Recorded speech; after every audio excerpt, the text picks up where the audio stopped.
ഡൽഹിയിലെ വായു മലിനീകരണം ചരിത്രത്തിലെ ഏറ്റവും മോശം സാഹചര്യത്തിൽ വായു ഗുണനിലവാര നിരക്ക് സിവിയർ പ്ലസ് വിഭാഗത്തിലെത്തി. ജവഹർലാൽ നെഹ്റു സർവകലാശാലയിലെ ക്ലാസുകൾ ഓൺലൈനാക്കി. ബൽറാം നെടുങ്ങാടി ചേരുന്നുണ്ട് വിവരങ്ങളുമായി ഡൽഹിയിൽ നിന്ന്. ബൽറാം, വലിയ പ്രതിസന്ധി ജനങ്ങൾ അനുഭവിക്കുന്ന സാഹചര്യമുണ്ട്. നിലവിൽ തന്നെ കൂടുതൽ നിയന്ത്രണങ്ങൾ ഏർപ്പെടുത്തിയ നിലയുമുണ്ട്. പുതുതായി എന്തെങ്കിലും തീരുമാനങ്ങൾ ഉണ്ടാവുന്നുണ്ടോ ബൽറാം?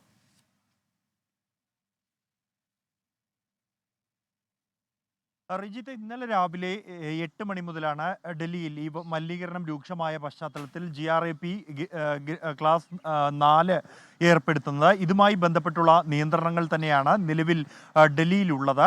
ഒപ്പം തന്നെ കഴിഞ്ഞ ദിവസം സുപ്രീം കോടതി ഈ ഡൽഹി മലിനീകരണവുമായി ബന്ധപ്പെട്ട കേസ് പരിഗണിക്കുന്ന ഘട്ടത്തിൽ ഈ നിയന്ത്രണങ്ങൾ കർശനമായി തന്നെ നടപ്പാക്കണമെന്നും അത് നടപ്പാക്കുന്നുണ്ട് എന്ന് ഉറപ്പുവരുത്തണമെന്നും നിർദ്ദേശം നൽകിയിരുന്നു. നിർമ്മാണ പ്രവർത്തനങ്ങൾക്ക് നിരോധനം, ഒപ്പം തന്നെ വാഹനങ്ങൾക്ക് നിയന്ത്രണം അടക്കമുള്ളവ ഈ നിയന്ത്രണങ്ങളുടെ ഭാഗമായി ഉണ്ട്.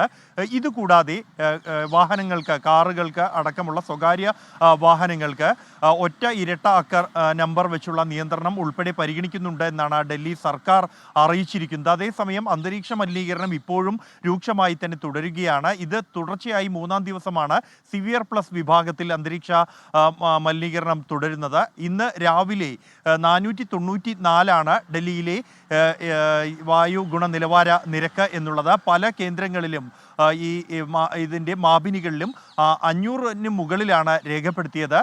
ഒപ്പം തന്നെ കണ്ണരിച്ചിൽ, ശ്വാസ പ്രശ്നങ്ങൾ അടക്കമുള്ള പ്രശ്നങ്ങൾ അനുഭവിക്കുന്നുണ്ട് ജനങ്ങൾക്ക്.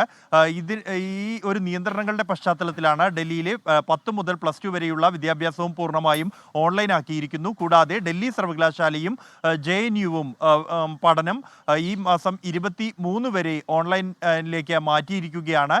മറ്റ് നിയന്ത്രണങ്ങൾ അടക്കമുള്ള കാര്യങ്ങൾ സംബന്ധിച്ച സാഹചര്യം അവലോകനം ചെയ്ത ശേഷം മാത്രമായിരിക്കും തീരുമാനമെടുക്കുക. അതേസമയം നിലവിലുള്ള GRAP 4 അത് സുപ്രീം കോടതിയുടെ അനുമതിയോടെ മാത്രമേ പിൻവലിക്കാവൂ എന്ന കർശന നിർദ്ദേശം തന്നെ കോടതി നൽകിയിട്ടുണ്ട്.